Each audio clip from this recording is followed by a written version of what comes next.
Hello and welcome back to the Wednesday Club. Hi. This is our biggest, most exciting club ever, I think, because we've managed to acquire a few new members. I don't know if we told you you're officially conscripted. Yay! Great, right? Yeah. You have to fight with us when the Great War comes. But you get a sticker. Matthew and Taliesin Jaffe are back from the desert. We've missed you very much. Life-changing. It was fabulous. As usual. Yeah. My name is Amy Dallen, and I would just like to go ahead and introduce our guests. These are, can I just call you the young animals? Sure. Yeah. All right, the young animals are here. Starting with our favorite recurring show guest that we trick into being on here as often as possible. Who I barge onto the show whenever I feel like it. Kind of more like, but hi, Jody Hauser, y'all know me. Though you have called yourself the arch nemesis. No, Taliesin called me that. Did you? I But dubbed her the arch nemesis. she acquiesced Yeah, to I the embraced title. it. I embraced it. Yeah, no, she just. She's, You've made a dangerous enemy. I'm aware. I don't know why you did that. I like to be measured by my enemies, and so I had to up the ante. That's a good quote, sir. Like, Young Animal is an imprint from DC Comics, curated by this gentleman here, and Jody writes Mother Panic for that imprint, there we are. and is the first of our guests. And if you wouldn't mind introducing yourself for anyone? I'm Gerard Way. I curate Young Animal and I write Doom Patrol. Oh, man. Waha. Hey. And next we have. Oh no, I know your name. Joan Rivera writes Cave Carson has a cybernetic eye, along with Gerard.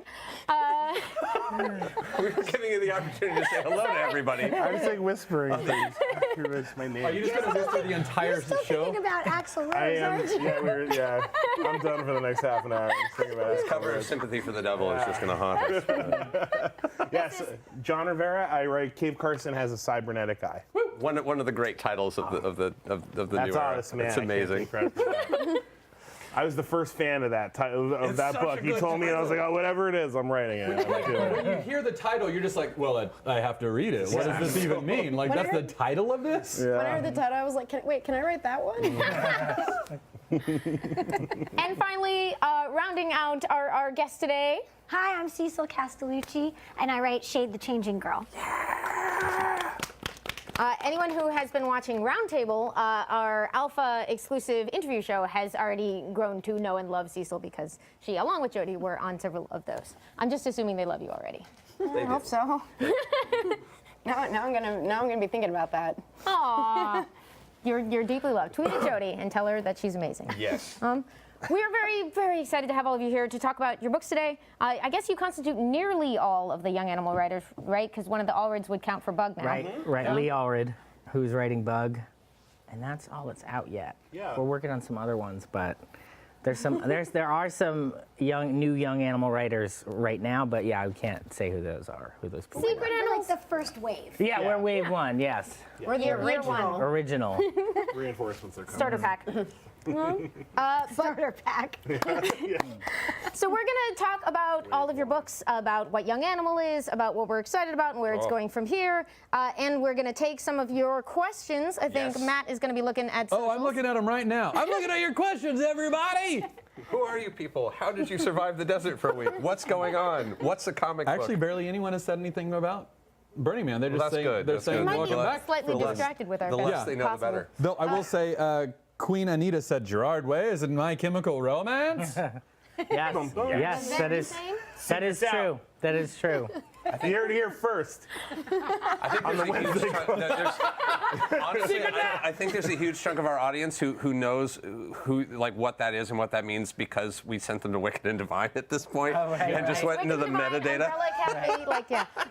I love it. So we're going to get into all that. We do have one off the top. We have a very special Wednesday Club announcement that we don't want to forget. Thing that we have to take out, which is that we can officially announce because we sadly couldn't announce it at Gen Con or in the other or sooner. We thought it would be fun to do it here. I'm not sad. I'm not sad. I'm happy to do it here. Is that we have the cover art for the new Critical Role Vox Machina Origins 6-issue miniseries, which is officially being published by Dark Horse. And the first issue is coming out September 20th. Oh my God! And we're going to show you. Look at that cover. Well, oh wow! awesome. With Matt Mercer and Matthew Colville and Olivia Sampson and Chris Northrup, who've all worked super hard, and it's looking really good. It'll be available digitally on the 20th, and we're going to have like the anthology collected sometime in spring 2018. So 6 digital issues monthly, starting in 2 weeks, and then a physical collection for that bookstore life And this spring. Everywhere where digital things are found, Kindle, Apple, et cetera, Comixology. It's going to be a lot of fun, and oh my God, we have a comic some book. more of the preview images. Yeah. Oh yeah, look at that. Look at that. Oh, pretty. Yeah, it's just the twins and Kiki looking great. So we're very. For the sake of our guests, Taliesin here plays a lot of Dungeons and Dragons. And as noticed. and Critical Role is making the leap to the printed page in narrative format with this comic book series, which I'm super story excited. and dialogue and The metaphorical printed page at first, I guess. and That art. fell apart midway digital, through. the It's digital digital. page. It's going to be phenomenal. I'm very excited. Yeah, it looks fantastic. Congratulations. Thank you. I'm quite pleased. I had very little to do with it, to be fair. But thank you. Yeah, no, I'm taking your pride. It's possible that you will be able to hit a pre-order link on Comixology for this. I don't know when exactly that will go live, but it's certainly in 2 weeks. You can find it on most digital distribution platforms. More info will be available. Yes. Yeah. So yes. So You're a comic book person. I am a comic book person now. I tried really hard. Many years ago, I tried to get hired by DC, and they were not amused or impressed by anything I had to offer. Not yet. Not yet. That's life is short, but it was definitely a oh well okay. Speaking of how you managed to sneak your way into being a comic book person, Yes. I would love to ask briefly, and I guess I'll leave this up to you. Would you like to talk about your books first, or talk a little bit about getting into comics first? I don't know. It doesn't matter. Yeah, does whatever you guys feel comfortable What do you with. guys want to hear? Yeah, what do you guys want? Let's talk about neither one of those things. Okay.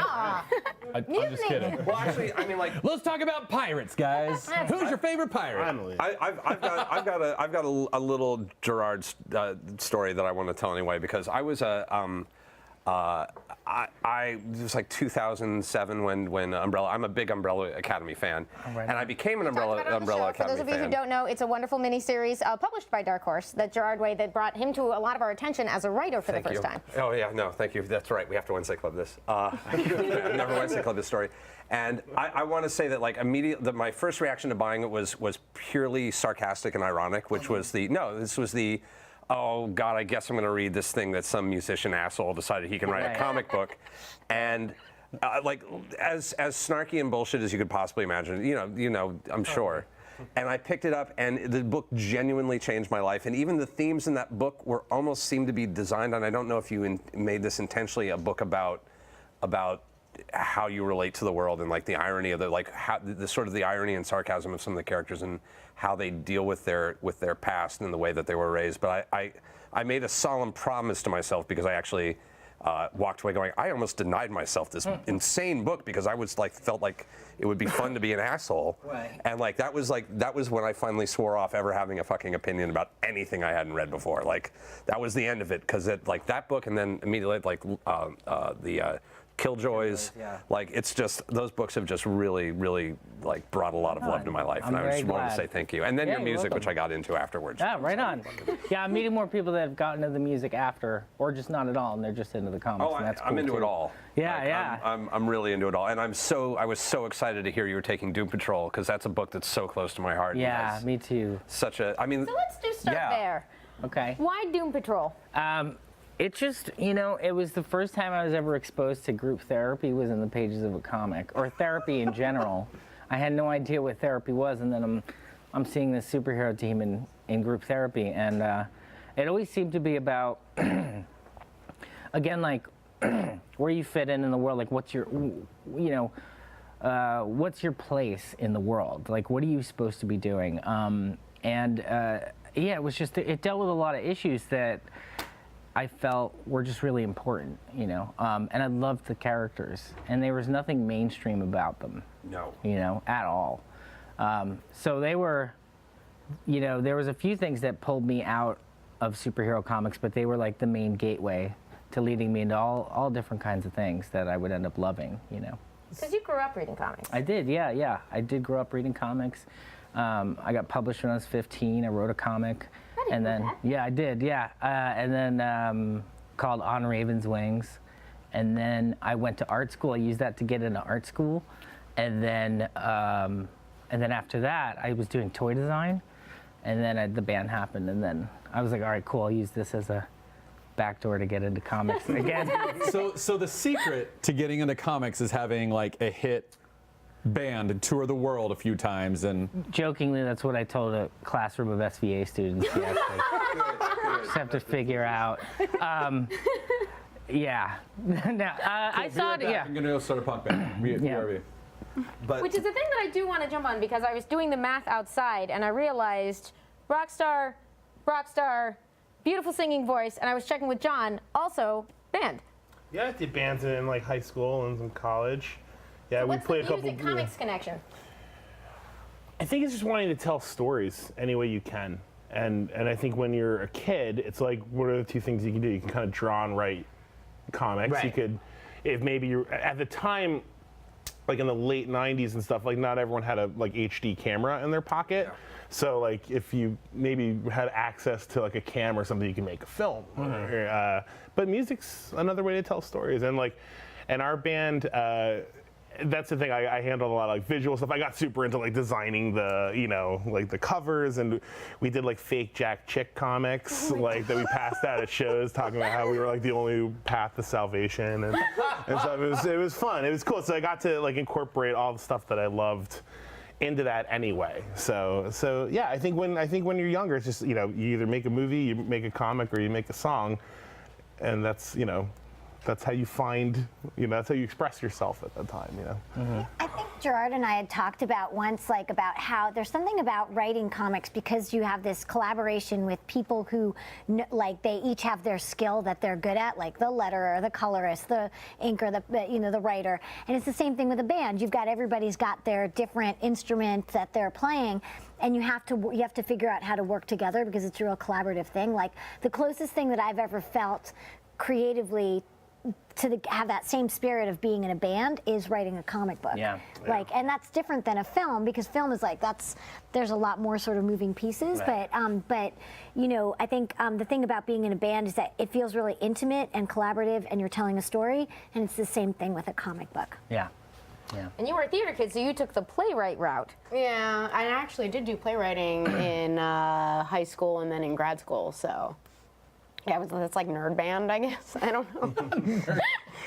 I feel you on that one. Actual band might also be nerd band. Yeah. To be fair. Mr. Way, may I ask a question? Sure. Grant Morrison's Doom Patrol or the 60s Doom Patrol? Like, which one was like the hook for you? Well, the way in was through Grant and Richard Case's run. That was the way in. And then, because, you know, like the old Doom Patrol at the time wasn't even, you know, in the 80s, it wasn't really accessible to someone that was like 15 and didn't have money. So I read the Grant run, and then I read some of Rachel's run, and then I ended up eventually reading the Silver Age stuff. And a lot of the Silver Age stuff kind of informed where I would take Umbrella Academy in some ways. I get that. Because of that kind of like, you know, kind of like an alternate kind of Silver Age type scenario. But Grant's was also influential on Umbrella Academy as well, and obviously Watchmen, and, you know, there was a lot of great comics that affected me when I was like 15, 13, you know. I think we popped so Zach, by the way, Chief, is our absolute Johnny on the spot anytime we reference something. I think we popped a picture. I love it. I love that, like, most shows you can't just be like, look up the Arnold Drake stuff, and they're like, bam. But I think we popped a picture of the Morrison Omnibus in there as well, which is something we've talked about on the show a lot before. That was a very influential from the Vertigo line of comics from the late 80s, early 90s that kind of changed comics for a lot of folks. So I'd love to talk in therapy. a little bit about what Young Animal is. So an imprint is kind of like a sub-publisher. Mm-hmm. How would we describe it? Yeah. Sometimes if people, they don't read, like, I know they don't read comics, I'll say, like, it's like, you know, there'll be like a sub-label. Right. Like a record label. Yeah, like a record label, same thing. Yeah. So how did this one come about? It came about because I really wanted to write Doom Patrol, and I felt like it was going to be really like all alone on its own. And I don't know, I feel like Doom Patrol makes a little more sense in the context of the whole line. I think it's like a meta narrative that you can't. Being weird by yourself is less good than being weird with other people. Yeah, you nailed it. Yes, that is exactly what it is. Being weird with a group of people is so much cooler than being weird on your own. There really feels to be a lot of meta narrative to this too. Like not since the early I'm days actually just of realizing Vertigo it right now. Like Vertigo had a really strong meta narrative in the beginning of that very 80s pop vibe of just like the whole underground, the whole notion of this underground vein of supernaturalism and energy that kind of created that early run of Vertigo. But this feels different, and I haven't quite put my finger on what it is about this, other than that all these characters have weird psychological trauma, which is like the one, like everyone's dealing with a weird personal problem. Yeah, which everybody I'm really is digging. Yeah, all throughout, and in very human ways, despite the fact that some of them aren't human at all. Like, but yeah, they are dealing with some sort of trauma from the past and problems of their own, issues of their own. Yeah. Is that by design, or is that sort of like, hey, that's an awesome coincidence and we can play with that? I mean, it's by design. I feel like it's just kind of what was in my head, and then I think the more I talked and found creators that we all felt very like-minded, I felt like it was in everyone's head, and we kind of all dreamed these things up together and figured out what they could be, and they all seemed like they wanted to be that, I think we're like fans of flawed heroes, and that gets bandied about a lot. Like, oh, this character is like flaws, but they never really seem like flaws. Like, we wanted, I think, heroes that aren't necessarily going to save the day. They'll try, but they might not succeed. And there's always like a cool feeling. I mean, even as a kid growing up watching like Indiana Jones, it's like, or even like Die Hard, you're like, I don't know if this guy's going to make it. And that's a cool feeling that later in subsequent sequels and stuff kind of goes away when they become superheroes and can literally take anything. There's a sequence in Cave Carson that really I don't want to give it away. Normally we're okay with spoilers on this but like I've been way too secretive about this book. I never want to spoil anything. No. I feel bad. There's the phone call. The phone call breaks my fuck. The phone call is the moment that I'm like, everything's over and everything's bad. Yeah. That broke my heart. Yeah. Oh yeah, I love that part. I love that You part. will all know what I'm talking about when you get to that issue of like, issue 5, I think. It's like right before the end of the first arc, and he makes a desperate plea to the type of person that you would call in the situation he's in. It's the desperate scream to the heavens of, please, I need an adult. Yeah, totally. No adult is coming. It's great. Yeah. And then, You didn't want the books to be alone. Yeah. And somehow we got here. What's the middle step? How'd you find all these folks? Well, we started, to round back just a little bit. I got to know Shelley Bond, and we always talked about doing something at Vertigo. As Shelley was at Vertigo forever, and The home of For many those of the of you books who we're don't- talking about in the Right. late 80s, early 90s sort of comic book renaissance that changed most of our lives. so she edited. She edited a lot of books in that era, and exactly what we're talking about. So we'd always stay in touch about Doom Patrol, though, and this was before the imprint or whatever. And then so years would kind of go by, and it was just never the right time. And then I finished touring on a solo record. Like, I'd finished all the touring, and I said to myself, like, I really want to try something different now, just because I had so much fun on the solo tour. It was a really nice, kind of almost relaxing type of thing. And we didn't work too overly hard. I just kind of went out, then I would come home for a bit. Anyway, so then I was gearing up to appear at a convention in Brazil with Gabriel Ba, who draws the Umbrella Academy. And then Dan DiDio and Jim Lee were also on that trip. And we kind of, and I've been friends with Jim for years since the band. And I've met Dan probably like 8 years ago, and we hit it off, and I love those guys. So we got to talking, and I think it was Jim at first who might have said the word imprint, and then just kind of dreamed it up, and they said, who do you want to work with? I said Shelley Bond, and then Shelley's assistant, Molly Mahan, became an editor for Young Animal, and then Jamie Rich eventually. And then, so Shelley and Molly and we would just we would look at samples, but we were kind of looking for a very specific thing. Somebody's writing just had to be different. It just had to have this kind of special X factor quality to it that made it special and different and unique. And then we all met in person. Like John, obviously I know from before we met in art school, but meeting them was just awesome. And it clicked when I read each of their work. It was just, and that's how it's been with every other young animal writer or creator that's come in, and they're all just really also cool people, which is a bonus. How did the artist pairings come about? I know that, for instance, like Mother Panic, you were already working with Tommy Lee Edwards, right? When you came in and helped shape it together? Tommy came into the project with me. So it was already this kind of thing where he had, I think even before Jody's involvement, he had started designing the character. And because you had designs to show me when we first met. Right.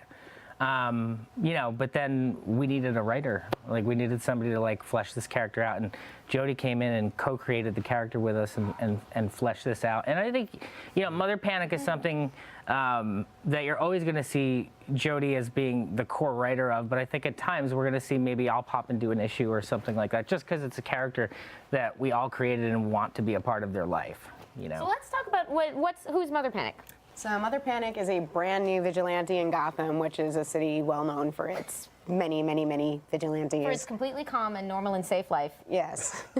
And she, during the day, she's kind of like the trashy celebutante who's always rumored to be in rehab and will punch a paparazzi in the face if like she feels like it. And then at night, she's putting on this crazy high-tech costume and going out and trying to find the people behind this boarding school she went to as a kid called Gather House. That was like this bizarre experimental place with these people who I don't think we've really, no, we sort of hinted at their name. Right. Secrets? Yeah, but they're basically experimenting on kids and trying to get a foothold into the power structure of Gotham. So she's actually cybernetically, it's Mother Panic has a cybernetic everything, except eyes, I think. So she's kind of super strong, like. That's a cybernetic everything will be the next volume. One up it. Got to see where this goes. Year 4. It's just Right. Mother Panic has organic eyes. Yeah, and she's also like the only person in Gotham who isn't an orphan, because her mother is a big part of her life, and her mother's not really well. So she's a big part of her life is trying to take care of her mother, and that's sort of where you get to see her softer side and the potential to be a hero character, even if she's kind of. She's not a role model. I remember like when there were some of the reviews for the first issue came out, they're like, she's not very likable, and I'm like, congratulations, you got the point. It's a very play it by ear Batman is the vibe I get. It's the Batman without a plan. It's just this sort of violent mess. It's like all of the formula came together for the Gotham Vigilante just sort of by accident, and is just barely holding together through. Yeah, it feels like it could fall apart through will any alone. second. Yeah, that like everything could just go to shit at any second in the book. There's also like Yeah. and there's very much an element of like, is she good? Like, I mean, she's doing good things, but like, I think she's the hero, but maybe she's not. Like, 100% stop that guy from acting out the plan that she maybe also had in that arc with the very nice face. I mean, the thing is, it's like she doesn't kill anyone, but that's not actually her choice. She did try to kill someone, and just because of a traumatic experience in her childhood, she couldn't bring herself to do it. So she's sort of like erring toward the side of a hero more by default than anything else in a way.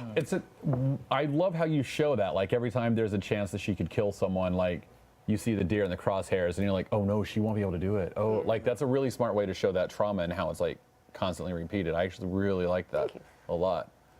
I was like, I'm friends with this lady. And I'll say I have a theory on Young Animal that I want to throw, and this may just be me projecting, but because it's 60s psychedelic pop is kind of my jam. Mm-hmm. I get a real 60s psychedelic pop vein through everything, of just a little bit of Prisoner, just a little bit of Jodorowsky, just a little bit of the Monkeys, just a little bit of like all the there's a real, she feels like a character that could have shown up in The Prisoner, as like very like this sort of the dark reflection of attempts at control and attempts at submission gone horribly awry. But So why a Gotham book? That's Why a Gotham? question. It felt like super interesting to do one. It was like basically we were kind of almost testing the limits of, can we do a character in Gotham and make it, are they in continuity? It's like, well, they're in Gotham, so we're we're just kind of doing our thing with Mother Panic and not really thinking about the details of that sort of stuff. I kind of feel as the longer the comics go on, maybe that stuff is less important. You just want to. I mean, even feels like they're doing that a little bit with movies, where you'll have like a Batman movie, but then you'll probably have like an alternate Batman movie in 3 years. And maybe like 4 Joker movies. And like, yeah, I was just reading something about like an additional Joker movie that has nothing. It's like a different Joker. So I think you're gonna start to see just like every version of everything right now. Every movie will be a Joker. Yeah, every movie. Apparently, DiCaprio is rumored to play. That's what I hear. That's the like word. Neo, or would it be Neo Joker? No, it wouldn't be Neo. Proto Joker. Thank you. Joker. Perhaps Are they the real really Joker movie going was to call him inside us Proto all. Joker? Because I'm signed up. Calls himself Proto Joker.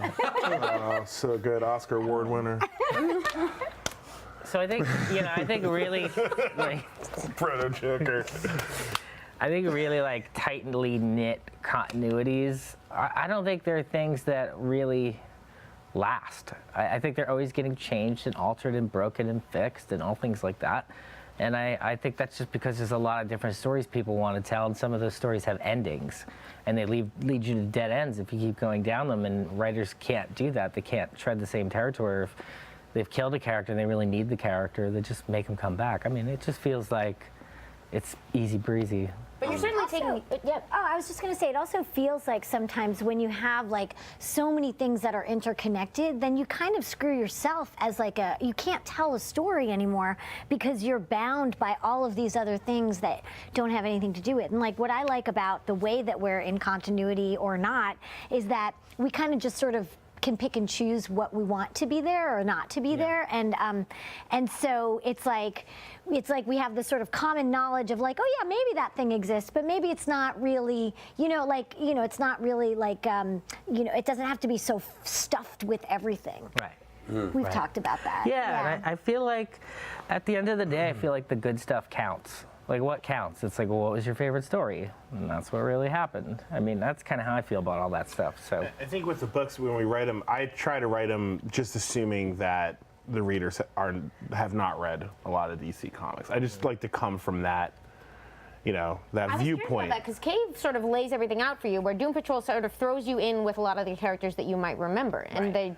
I think they both stand on their own very well, but they feel like two different approaches. they are two different approaches for sure. Yeah, I always liked the idea behind like the All-Star stuff, like especially All-Star Superman, where it was like, you know what, if you've seen a Superman cartoon or a movie or just through cultural osmosis, like you can understand this book. It'll have Lex Luthor. It'll have all the things that you'd want to read in a Superman comic, and I like that approach to it. It makes it accessible. Yeah, I feel like the familiar settings and familiar characters allow you to do a lot of shorthand for certain things where you don't necessarily want to do like the whole origin of how things got to be a certain way for the 15 millionth time. Right. So Yeah. it's like there's a guy named Batman in this city. There you go. Yeah, no, I think chronology was kind of for me is like the big problem I have with I love continuity. I think it's such a neat trick, but definitely it's easier to deal with continuity if we can just agree not everything's happening at once. Right. And there's just a Gotham City, and it's just the Gotham City, and whatever is happening in Batman doesn't have to necessarily interact with what you're doing. But there can still be a Batman. But there's a Batman in Gotham City, and it just doesn't matter that like It the doesn't two have- books are coming out at the same time. You don't need to know what he's doing because you know what he means. Yeah, exactly. And what was fun about the book was that like Mother Panic is like she's more or less just kind of like an annoying blip on Batman's radar at this point. What is she doing? like you see like one page with him in the Batcave, and you're just like, what is she doing? Just watch her, whatever. And Batwoman like tries to kick her ass once, and like it's like, oh cool, there she is. She's in Gotham. That's awesome. It's like as long as she's not murdering people and causing too much, whatever. Yeah, we have bigger problems. There was that We have one line 15 where it's like, million we're Jokers. watching you. We knew we were going to take care of it. And it's like, oh, that's all right, cool. Like, that's what Batman does with everybody. Great. Yeah, I love that. I thought it was great.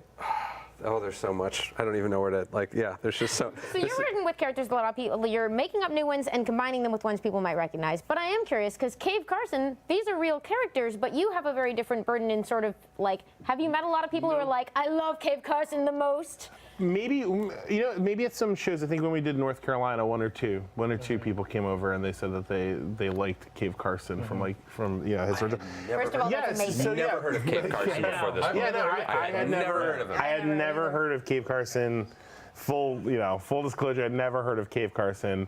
You said the name, and I had was never like heard started of laughing Cave because I Carson. love that kind of stuff. Like, with it? Well, I found him in a Dan DiDio gave me an encyclopedia when. That was the last. Like that a- was what like they a did last DC's week who- on Wednesday. Did you guys go into the We did have encyclopedia? encyclopedias. It's like his entries so like that good. big. so good.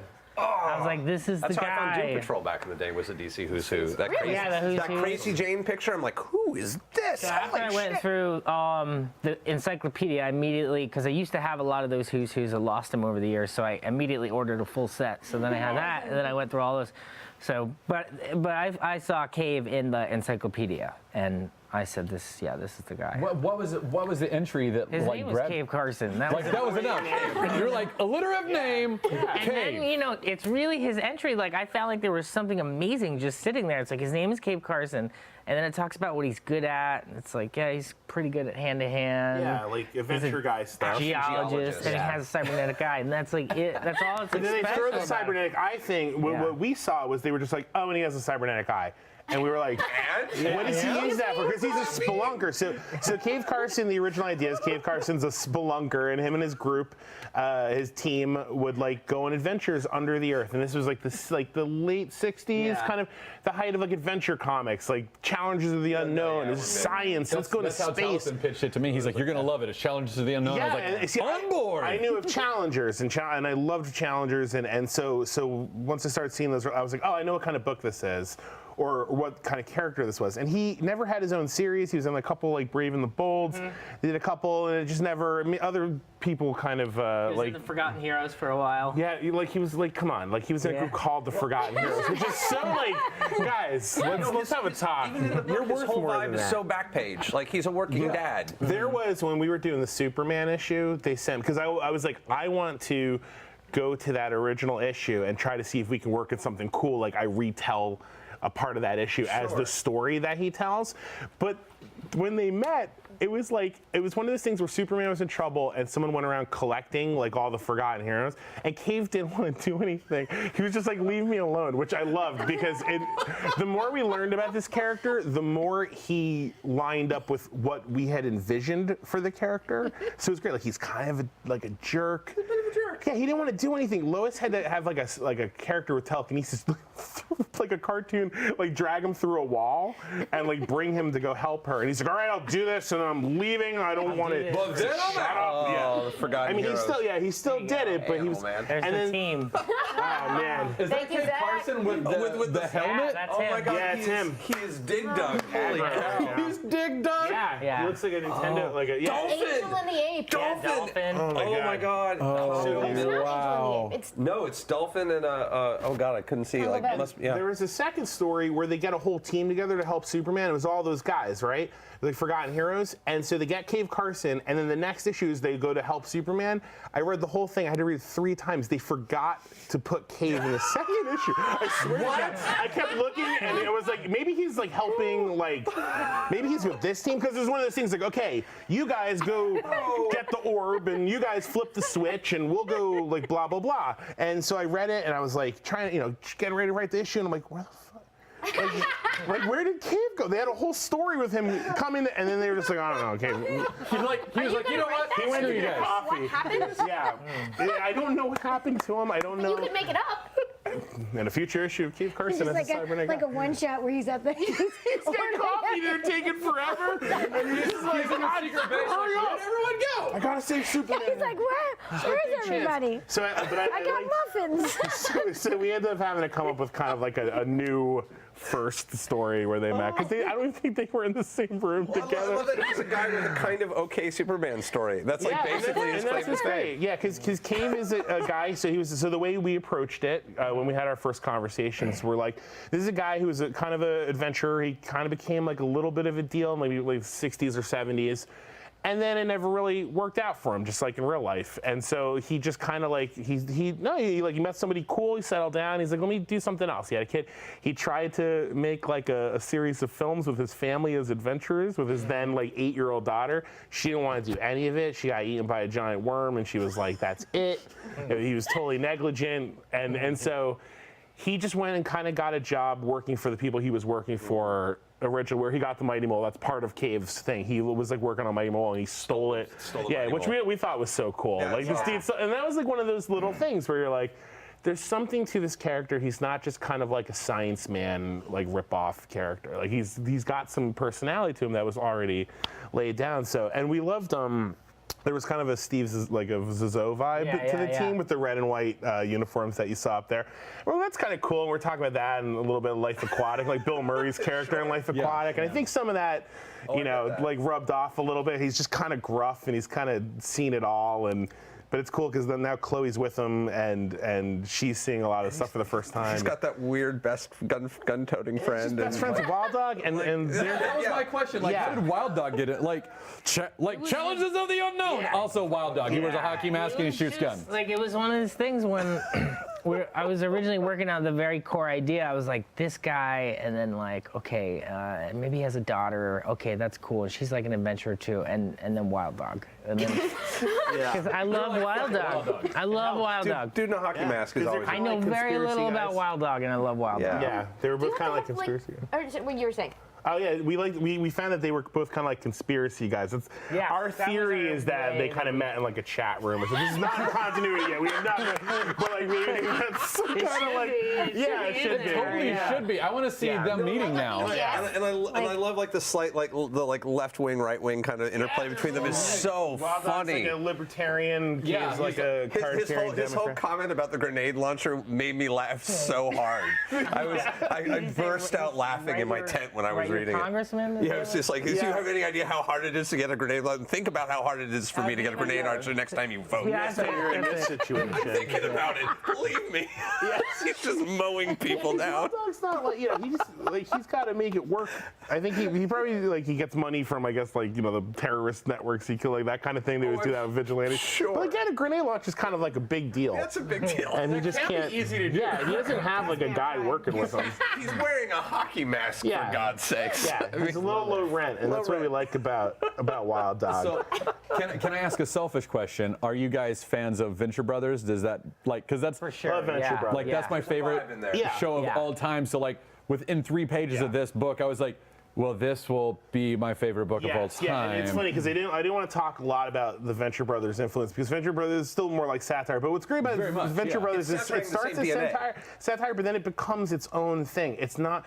The strength of Venture Brothers is that it started as a Johnny Quest satire and then created its own world and its own characters that you actually care about, and there's like story, and that's probably its biggest influence on Cave is And, that like, is I mean, like. the Venture Brothers aren't even characters. They're barely characters in the Yeah. show anymore. Like it's about the whole world around them. Yeah, kind of like that Simpsons thing too, and it's great. It love kind of it so works. much. You know? But they share a DNA, as I think is that they come from the same DNA egg. It's just that Cave is less of an ironic take. Cave, there's no irony in Cave. It's that not I a can fun take. It's Cave is a real guy who had to live through this and kind of like deal with the aftermath of being a science hero. Yeah, and it's like he's kind of over it, but he's kind of addicted to it too. Like I said, he tried to be famous, and it kind of didn't work. And now that he's kind of, unfortunately, we're meeting him at a very dark time in his life. His wife passed away and stuff like that, and now he's getting pulled into the thing. I think he's kind of trying not to have a good time, in a way. I see it like that. Until the jelly, yes. Yeah, until the night pudding. Yeah. Now, I think a crucial element of the DNA, I think, that helps us make all these associations is where did Michael Avon Oeming come into the picture? Oh my God. He couldn't be more perfect. Wow, yeah. Well, I mean, Mike's a fantastic artist, and he's someone that I thought about because just because I love his work, I felt like he could do this really amazing adventure thing and have this kind of almost an animated quality to it and things like that. And he's kind of the master of this kind of, he can do this really crazy, trippy, disjointed storytelling and kind of make it all work. So The car skidding around the side of a page to stop on a cliff in the center. Yeah. awesome. Yeah, he tries really crazy stuff, and it's really fun. Yeah, and Nick is amazing too. They work great. They're such a Filardi. great team. So that's actually an interesting question because so many of these it feels like every single title in the Young Animal line has this element of psychedelia to it. Yeah. Like how much of Getting the colorists. yeah, like, but like just the layouts, the pen, like all of it, like how much of that comes from the writer versus how much of that is coming from the artist? I would imagine it's relative to every title, but like, can you guys speak to that? It's coming from the basic starting point of what these books were going to be and what the whole line was going to be. And I felt like it was time for a really heavy dose of psychedelic energy. I felt like that's at least what I wanted. I didn't know if that's what the world needed or wanted, but I found if you look at like other dark times in the history of mankind, I find that the counterculture fights against that darkness, and sometimes it holds the hand of psychedelia, and they kind of, counterculture and psychedelia are kind of married. Yeah.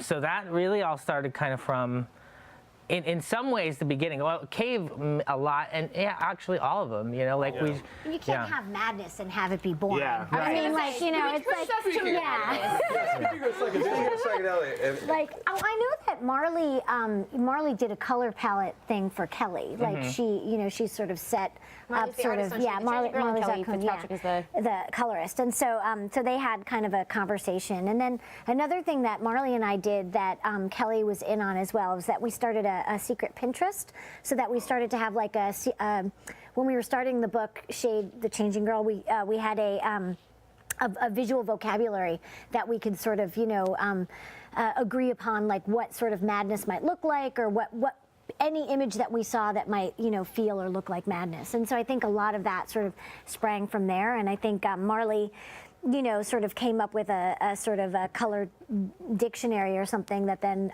Kelly did. But then we would have lots of conversations. Like, I've certainly said at one point, Lepuck, the sexy panda boyfriend of Shade, he's like smoking a bowl with his band in his apartment, and Kelly had the smoke be gray, and I was like, we're in an alien world. Like, we can have the smoke be red, like it doesn't have to be. And so, but that was like the very beginning. And then once you say those things to a colorist, then they know how to like just sort of take that baton and run with it. Yeah, there's a lot of just make the grass red. Yeah. When we go to a different, it works. It really works. Yeah. I think with Cave, the coloring, if you notice in the first issue, because we don't spend a lot of time above ground. No. Because Cave hates above ground. He hates it. And His name is Cave. Yeah. It's very drab, those scenes. Not super drab, but compared to what happens when they go under. And I feel like that's the thing. Cave was like a kind of a straight scientist guy that kind of met this really cool woman, and he kind of loosened up. That's kind of between the two series. I always call it the 60s or 70s when we talk about the era, and that's when before they had Chloe, and they're kind of going on these weird psychedelic adventures. So those colors, that's Cave's world, and Chloe's kind of entering that, and I think that's how we show Cave's world. So these vibrant psychedelic, like toxic green, toxic yellow, a lot of toxic color hits it. I always feel assaulted by it occasionally, in a good way of just like this environment is just so intense. It makes your eye work. Yeah. I think a lot of it was the colorists going off of maybe some of the energy in the original scripts, but then really owning it and running with it. Shelley had brought Tamara Bonvillain to my attention. I believe I had met her at ECC, and then I saw her work and I was like, this is perfect, and it was amazing. And she came in and the colorist really is the other artist on the book. They're really bringing it to life in a lot of ways. Yeah. Their work is all over it, shaping it and telling you, leading you where it's going through color. We're all really lucky with the colorists at Young Animal. And you use abstract images in Mother Panic. Yeah, there's something that sort of goes back to some of the programming she was dealing with at Gather House. So she'll get these weird flashes while she's fighting, and they're always these strange abstract images in red and white. And when we saw some of the flashbacks from her childhood at Gather House, you got to see sort of where those colors and images came from a bit. But it's probably the most sort of grounded book compared to the others, and especially in terms of color palette, because we kind of know what Gotham looks like. So this was a way to sort of inject a little bit more of that psychedelia in it, I think. And that's kind of part of what makes it a Young Animal book, even though it's a Gotham vigilante story. Yeah. Mm-hmm. We like your books a lot. Thank you. Thank you. Can you tell? So my introduction to the Young Animal books was Shade the Changing Girl. That was the first one I picked up because I was a huge fan of the original Shade the Changing Man back in the day. And you mean the original reboot? The original reboot of Shade the Changing Man. Yeah, the one that mattered to me. And this, I mean, like, I don't even know where to begin about what this book does for the sense of mental isolation and disassociation. Like, I spent the first 5 issues going, maybe it's not an alien and it's just somebody having an intense nervous breakdown that accessed weird powers. Like, Briefly, what is the book about? yeah, please, for people who... Well, Shade the Changing Girl is about an alien from Meta who is a bird. She looks like a bird, and Meta is a very diverse alien world. And she is obsessed with this poet who had a madness vest and went to Earth, and she decides that she's going to go to Earth, and she possesses the body of a 16-year-old girl who is the biggest bully in her school. But the superpower that she has is madness, so everything is like going batshit crazy around her, and now she's in the body of this bully who everybody hated, and maybe her friends tried to kill her or didn't help her to live, and her parents took a passive interest in her her breathing. parents may or may not have been like okay with pulling the plug on her, and she was really bad, and now Loma is inside this body that she doesn't really know how to use, and she has to deal with the fallout and the consequences of this life that she never led. And she has a very particular viewpoint of what Earth is because of this poet that she liked, you know, who is a poet and talks about Earth and stuff. But also there's this show that she loves called Life with Honey. That's an I Love Lucy kind of show, and sort of it happened to have bounced off the Earth and broadcast into space. So it's Earth's most popular show in outer space, and she thinks, you know, Earth is going to be like that, but that's like 1955. And it's not 1955 anymore. So she doesn't really sort of understand what she's jumped into. And one of the problems for her is that the power that she has means that everything doesn't make any sense. Anyway, yeah, it's such a there's such a disassociation, and it's so painful to watch in the best possible way of this poor creature bouncing through the universe, having. Yeah, raise your hand if you're an alien fascinated by Earth culture. Yeah, no. welcome to a table of us, and like I really did identify with her quite a bit. Well, I think it's also really interesting because you're talking about someone who thinks that Earth is cool, humans are cool because she feels like they have more feelings than she does. So she's like, I could experience those. I'm gonna go. They have good feelings there on Earth. It's almost like this weird like astral drug of some sort. Like, I'm gonna go take this drug. I'm stuck in it. And And she's then like, every issue is, oh no. it's a little bit more intense than she thinks, you know. And the truth is that she actually was feeling. She's actually a feeling bird. So The idea that sort of your fandoms have richer emotional lives than the one that you have. And I think that it's also kind of an interesting way to sort of comment on what it means to be human because it's an alien who's inside, you know, who's inside of a There's a part of me that's still not even convinced she really is an alien.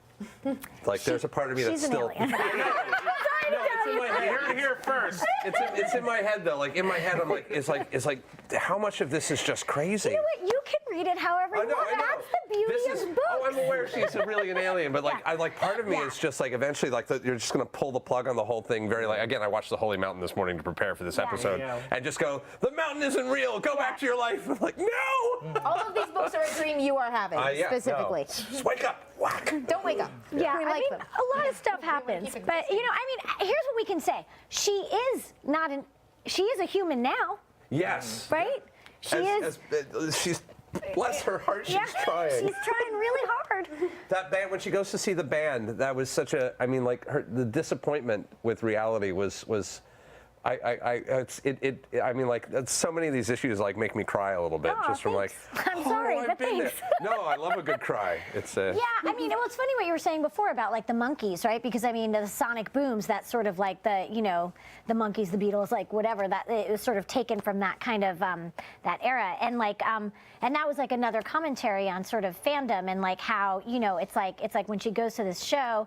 I mean, she didn't really get that like it was 50, 40 years later, and so she's like, oh, those guys are old. They don't look the same, No, I was having flashbacks from between like the monkeys to their weird evolution. Like they made a movie called Head, and like very much that moment of like, oh, you guys have personalities and like a whole reality outside of this manufactured thing. That oh dear. I think I used to watch the monkeys as like reruns on like Nickelodeon or something. I think and they used to mix I think like parts of Head in, or they did like another documentary. They did a weird. So sometimes you think you were gonna watch like the goofy madcap antics of this band, and they would be like a real kind of weird serious episode, and it would just be out of order, total, just a syndication, and that always fascinated me. Oh God, our poor audience, which is going to be digging this stuff. Go listen to the monkeys and learn about the monkeys. You'll Cecil, we have a question on our chat from Loma Shade. Oh, good. Loma, saying, it's so nice to hear from you. To Cecil, what about a Shade poetry chapbook as an add-on?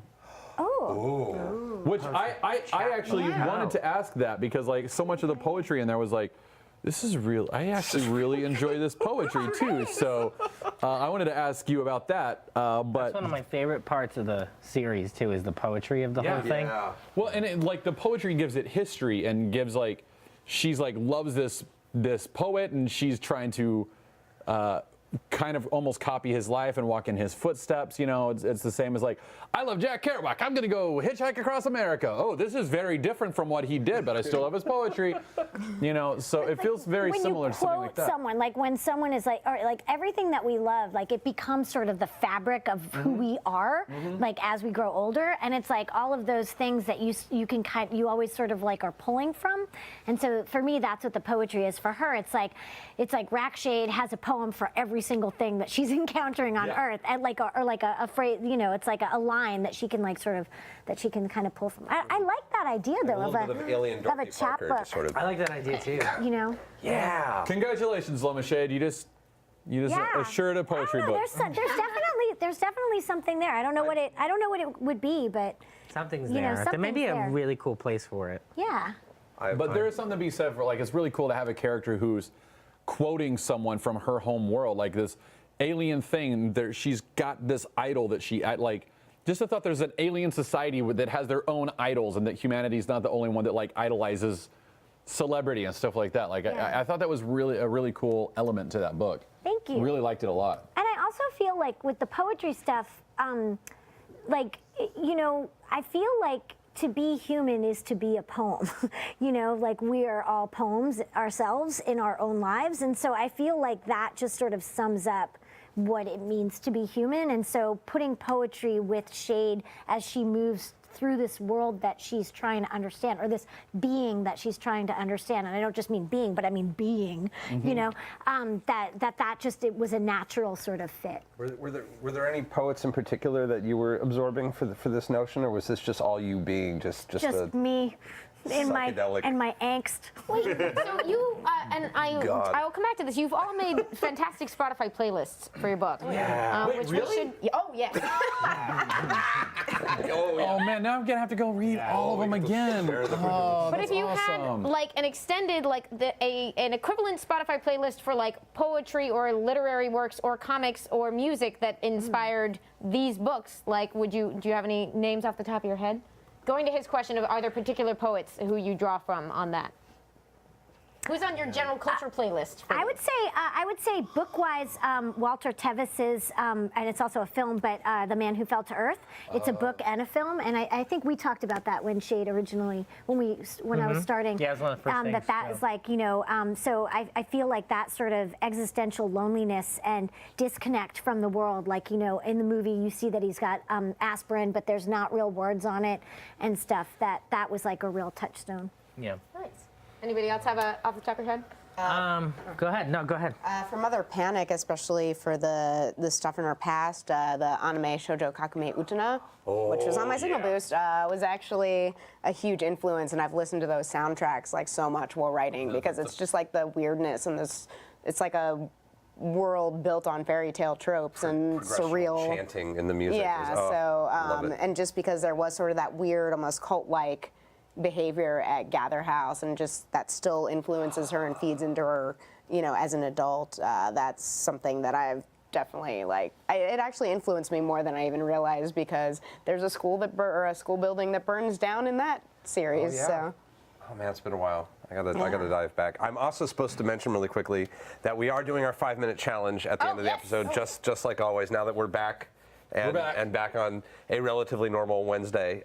So if you have a thing that you want to see us attempt to rant about for 5 minutes, please submit it in the chat, and we will pull it out, pluck it from the chat, and put it into our little computer, and we will make a run. We pitched, if our guests are agreeable to it, we might do minute free-for-all. That's a frightening notion, yes. But more time to come up with a good idea, which is definitely a bonus. So. Yeah, please submit if you've got one. Anyway, So cultural playlist. Weymouth Burroughs, Nice. you know. I think that was a lot of kind of what went into the poetry of Doom Patrol, you know. So I just love his work. Naked Lunch in particular, or something in general? Yeah, What's a good starting point for folks? I think, I think Naked Lunch, just go right in the deep end. You know? There's no preparing. That's kind of how I wanted to treat readers with Doom Patrol. I just kind of just push right in. No, and that's exactly what it was. It was like, here's a Euro. What? Yeah. There's a universe in this thing? What is going on? Yeah. Well, and were you a reader of Doom Patrol? I've been wanting to ask. Were you of the previous? No, we've had this conversation. I really want to read Doom Patrol, and I was so curious. But I love Gerard's, and now I've got to go read everything now. So the book, because I know the book worked for me, but I had so much baggage coming into the book. I was curious how someone who didn't have any baggage coming. Oh man, I fucking loved it. I fucking loved it. Yeah. So. There's a really important run of Doom Patrol that sometimes gets overlooked, is Rachel Pollack's run, and she did a lot of that with Ted McKeever. And I am told, I've heard that that's going to be reprinted in February, I think. Oh, nice. But I think that's common knowledge now. And I'm really excited because I got to go back and finish the run, and I loved it in a totally different way than Grant's run. She came right after Grant, and Richard Case was with her for a while too. And then Ted McKeever comes on. There's different artists kind of coming in and out, but that is a mystical run. It was a tough act to follow. It's a tough act to follow, but I feel like she got a decent amount of issues in there. Yeah, it's amazing. So I'm excited because people will get to check out that run. Which is a really important run in Doom Patrol's history. I haven't read it since it was originally published. It's been a long time. There's some runs I haven't gotten to read yet, but I'd like to think that over the years they'll all be available because there's something valid about all of them, you know.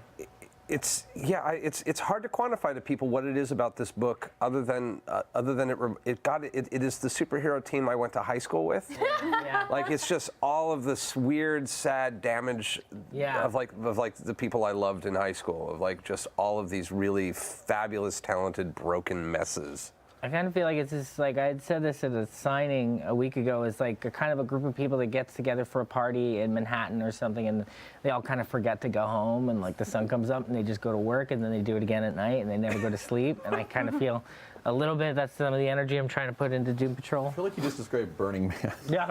Well, I mean, and to be fair, it was the perfect book to all of these were I was like, this is exactly what I want my Burning Man experience to be. When I saw you reading them, and you were every once in a while, because you were outside of our tent a lot, and you would just start giggling. I'd be like, come on, I didn't bring my tablet. I can't sit down and read with you. To the desert, man. But you would start giggling and be like, I cannot wait for our show on Wednesday. I'd be running to people in our fake living room out in the desert, being next to our Velociraptor, going look at this, look at this. So we had a fortune-telling Velociraptor. It's a whole thing. Nice. Yeah, like you do. Sounds like a young animal comic. It was the perfect place to read a young animal book. It made me really happy, and I irritated so many people that we were actually entertained. So there's a shot in Shade. Actually, it was so fun where she's watching something on the computer. There's I'm trying to remember what video is on the screen, but it's a Mike Diva video, and Diva was like. He was like, "It's my show. Yeah. She's watching my show." That's Marley put that in there. Diva, So Diva was with us. Oh my God, that's so great. And he was just giggling so much. He's like, Shade. So, yeah, it was a weird, wonderfully meta. I love these books so much. I'm going to be giggling. And the Doom Patrol, I was so worried that one day I'd wake up and Crazy Jane would be in spandex.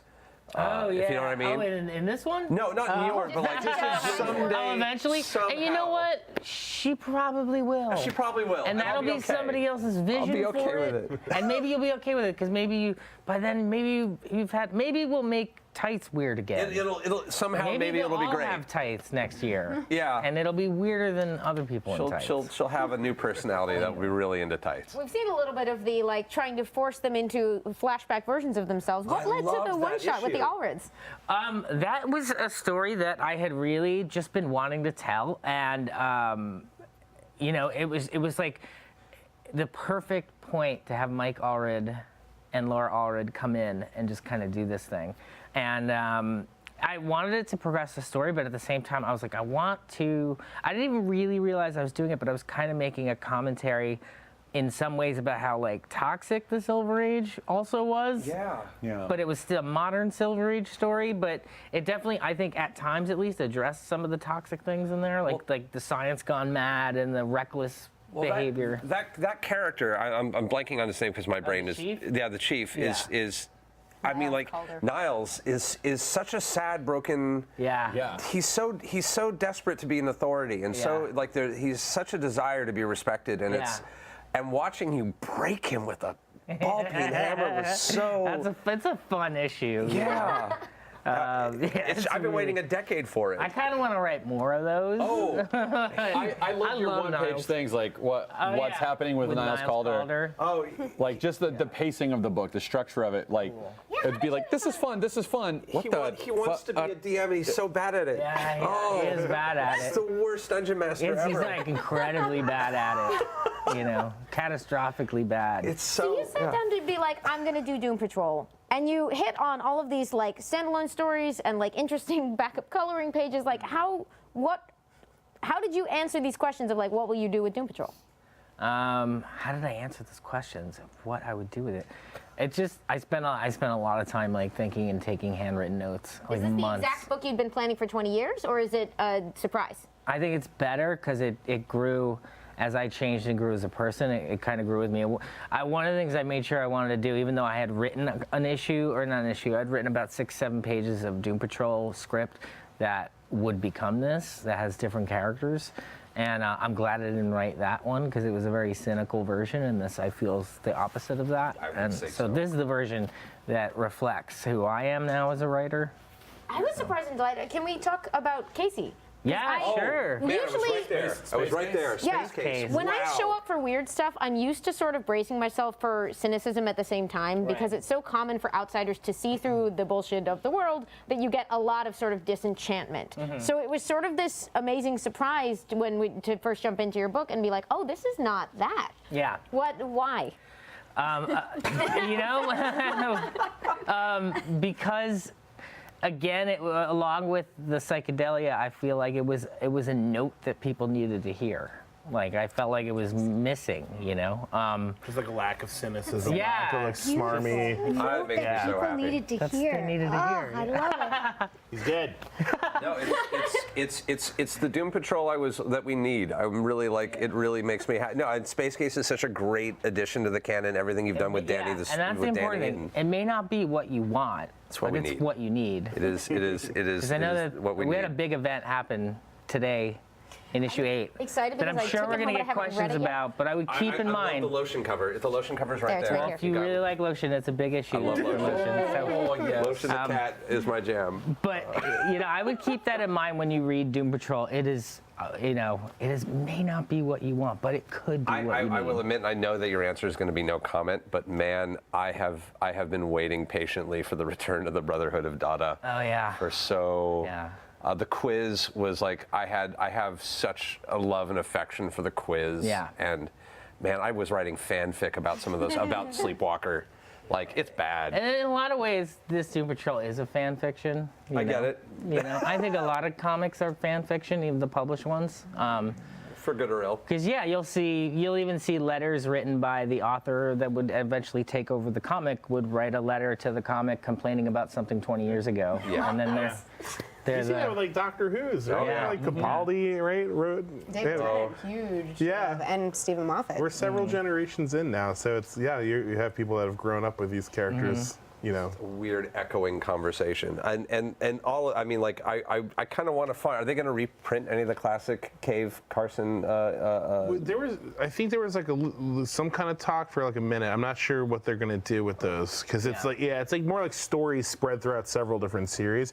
I would love it because it was honestly it was even hard to like track down research for us.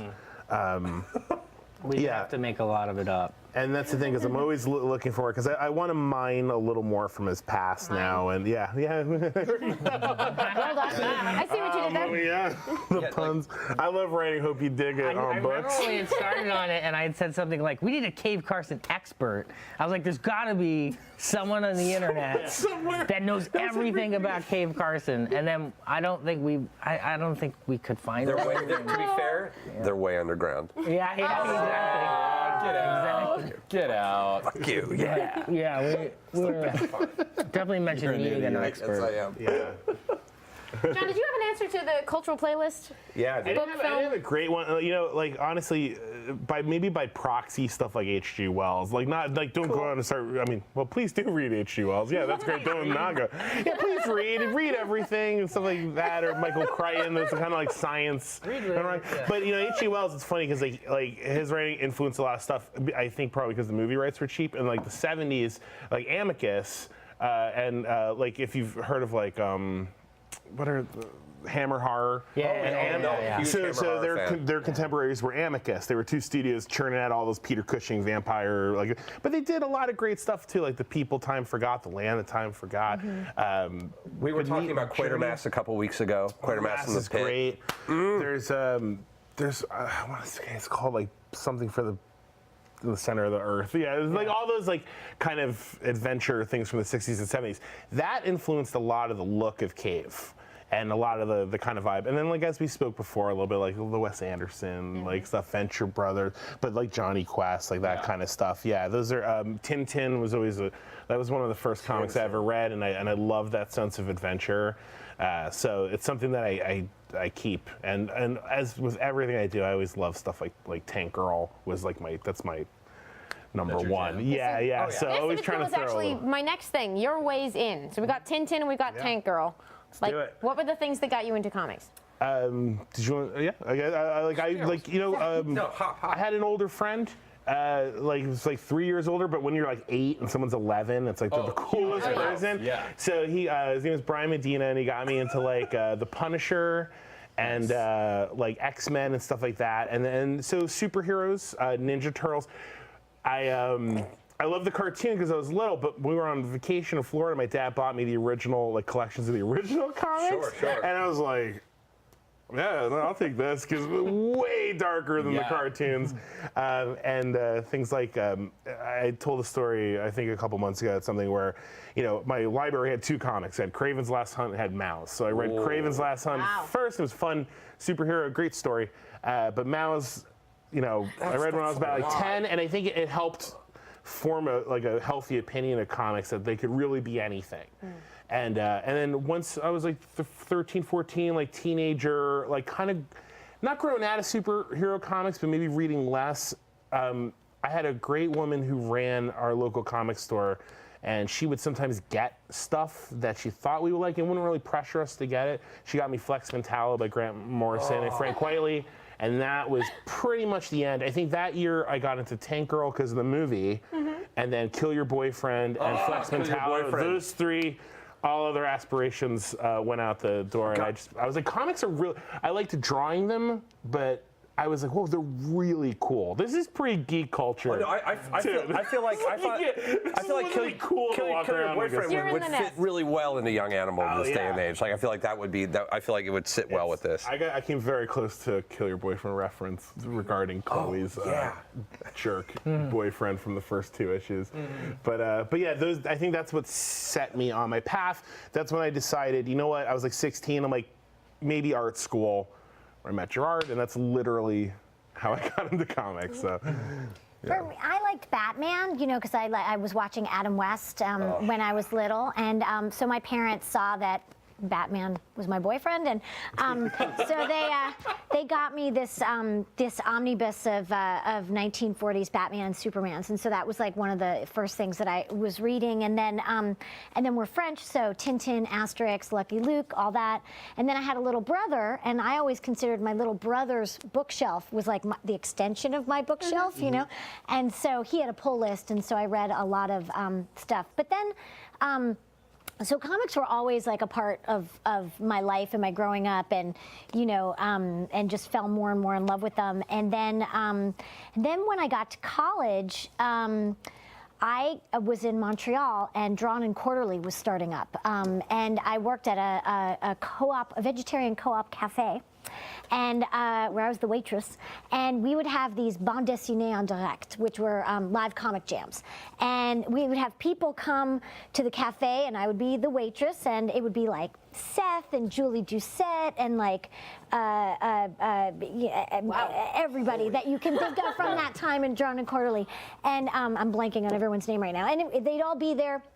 And they would just draw, and so comics became this like new sort of part of my life. So it was like, you know, Dirty Plot and everything that was coming out on you know, Seth stuff, Yummy Fur, Love and Rockets, which I also love, Naughty Bits, like just all this stuff. And it was like, and I was also, that was when I was in my first band, so it was like this real marriage again between sort of comics and you know, and music, because to me they were like kind of, they were sort of married at the same time, and then I became poor, so I stopped really, you know, collecting comics or anything like that because it was just sort of not affordable.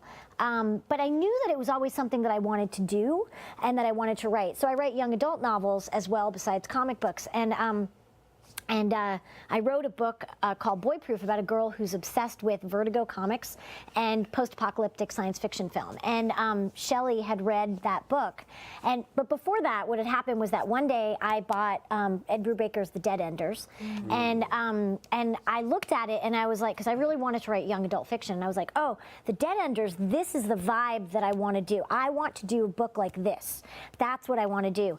And then Shelley, she had read Boy Proof, and she called me and was like, hello, my name is Shelley and I am at Vertigo. But I used to Google how to submit a comic book to Vertigo, and I couldn't figure it out. I was just like, well, I guess I'm never gonna do that. I guess that's a career that I think I'd like, but it's never gonna happen. And then she called me and was like, would you be? I was like, yes, I have 5 ideas. Also, I really like this book, The Dead Enders. And she was like, I edited The Dead Enders. And then that was kind of like, okay, you're in, you know. But yeah, it was like this very long journey. But it was something that I'd always known, like from the time I fell in love with Batman, it was something that I knew I wanted to be a part of my life because I wanted to tell stories. And so, yeah, that was that. Yeah. Wow. No, yeah, I'm like, did you listen to music a lot when you read comics? Because I think we were talking earlier about the correlation between the two. Oh, I make a playlist for every single book I'm writing. Like, I make a playlist that immediately because writing is hard, yo. And like, I get into, like, I don't want to write. And so if I make a playlist that is like of the vibe of the character that I'm writing, then like I can put it on and immediately like, all right, I'm back in here, you know? So, yeah. What was your weigh-in?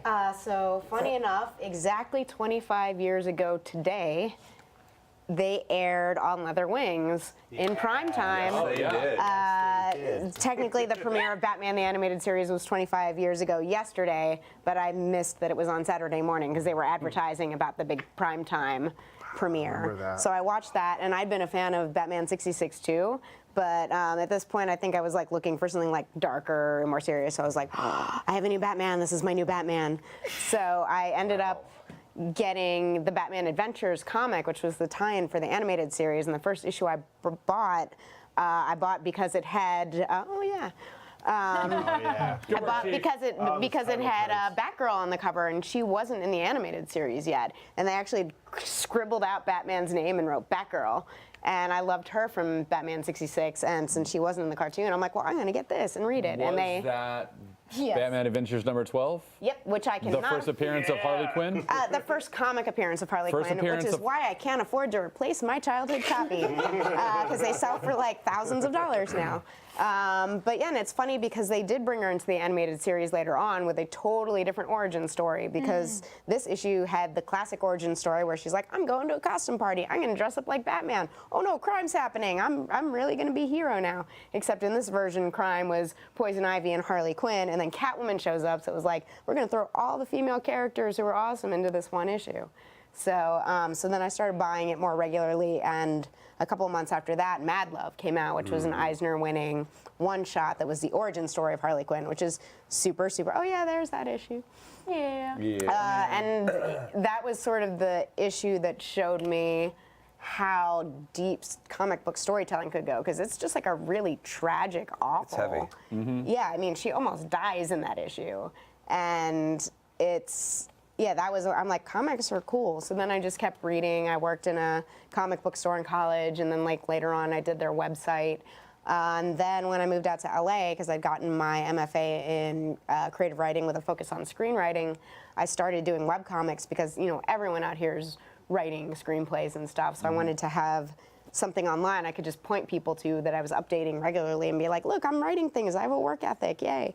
And then some friends started posting links on Twitter about comic anthologies they were pitching to, so I sort of jumped on those. Because I went to grad school and they had classes in everything except comics, which they do now, taught by one of my classmates. And I was like, well, I feel like I learned everything else and studied everything else, but I don't know how to write a comic. I want to do that on my own. So I was just starting to explore that a little bit. And then one of the anthologies I worked on very early on was Womanthology, which blew up into this whole thing and was my first published story. And then it all just sort of went from there. Some Fiona Staples person. You know, it was okay. I'll have to Google her. I'll figure out what that is. I'll Google that one. Yeah. What was your way in? My way in? I mean, you know, just. We talked about it a little Yeah, bit. yeah, Yeah, just. a little bit. No, you know, I did spend some time, like, what? So when I was in art school, I was instructed under this editor at DC, Joey Cavalieri, and who I love, and he took me on as the intern at DC. So I spent a good year there, understanding how editorial worked. I was the one photocopying the comic pages that came in to shrink them down and staple them so all the editors could read the progress. And I would just drop them off at every editor's desk. And it was super cool. I got to really see how comics were made in that way. Because a lot of, I think it was in some ways, a lot of it was pre-digital. I think digital was just starting. I think they had 2 desks that were digital and to do cleanup work. Maybe, you know, but they still did that stuff analog. So anyway, then like I said, I was doing toy design for a bit, and then when I went back on the road, I really found, or when I went in the band and on the road, I found that I really missed comics, and so I realized that was like a really big part of me, and that I needed to kind of come back to that, and so, you know. Umbrella Academy became the first graphic novel that I was, like, the first thing I ever, like, finished as an adult. That became that. And I'm kind of curious. It's not our subject for today, but like, I love Umbrella Academy. I love Fabio and Gabriel a lot. How did that come about? How did you cross that barrier of, like, how did you find him? How did the... You know, Scott Alley found him, and he said, I have 2 brothers, Gabriel Ba, Fabio Moon. And he goes, take a look at both of them. And I was like, wow, I love both of them, you know? There was this really strange comic, too. It wasn't anything even slightly mainstream. It was called Rock and Roll. It was this book they put together.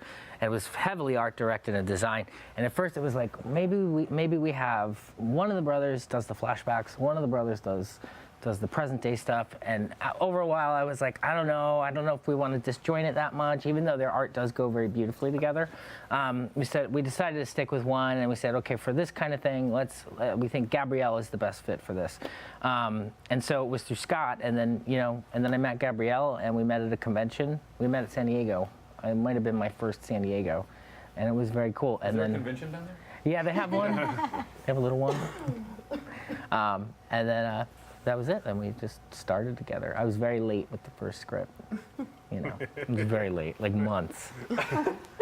I'm sure there was some nonsense going on. I'm sure I was like in another country or something. But You guys You might have been. we were touring a lot. We were touring a lot. First time you ever I was showed going to say, me how about very it. Grant Morrison of you. I God knows where he finished- is. God knows where the script is coming from. I was in New Zealand when I finished issue 6 of Apocalypse Suite, and I'd done almost the whole comic, and I quit Warcraft in order to write Umbrella Academy. Bless you. I was really Comics saved your life. I They remember did. the Warcraft. They did. It wasn't just me either. It was like the whole band, except for Frank. He wasn't into it. He tried it once. He didn't get it. It takes trauma to he stop was playing the World of smart Warcraft. one. He didn't play, but everybody else, Bob, Ray, Mikey, myself. That was my approach. What I did you never play? started. I played yeah. an undead, a lady undead fighter. Oh, nice. Yeah. Very nice. Yeah. And a lot of Warcraft. I went. It was around the time because the first time you talked to me about Umbrella Academy, I think we were in like Connecticut, and it was when I first came out the first it was the Revenge tour. Yeah, it was Revenge. And we were yeah. sitting at some table, and you were like, "So I'm kind of working on this thing," and we started talking, because like I said, we met in art school, we Yeah. worked on comics,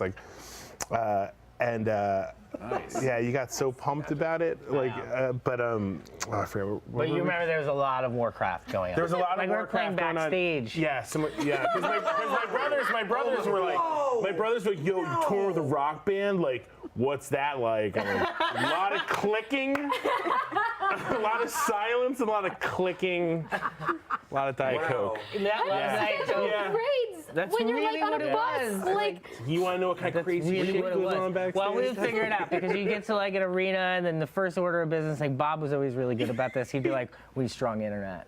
And he would do like whatever it took. Like sometimes we had wires going from way like another end of an arena all the way to where we were, so he could plug a router in. That's the most horrifying land party I've ever heard of. We got another band addicted to it who we brought on tour. What other band? A band called Thrice. Oh my God. And Dustin, I remember he was leveling up one night and he had to run and put his in-ears in and go on stage and throw a guitar in and start playing a live show. Like that second. Like he was still clicking and he had to run. people in his group are like, where And did I that was guy like, go? I was like, what need did we him. do? What did we do to these guys? Supposed to be tanking. And that's when I started to see like, I was like, oh man, this is taking up too much of my life. Yeah. Like, It can be a problem. yeah. Listen, I'm reveling in this right now because I think Geek and Sundry basically wouldn't exist if Felicia Day hadn't gotten hooked on World of Warcraft. Right. Yeah. So Right. I'm loving that it's just the path to art. know, He's getting real Warcraft, distracted. Because we've all agreed to like stop playing for a while. It's the only reason we can function. Is we were all like, well, we'll just play Overwatch and everything will be okay. Yeah. Overwatch Night Elf lesson. Druid. Oh yeah, it's only That's 10 it. minutes of your life for Overwatch.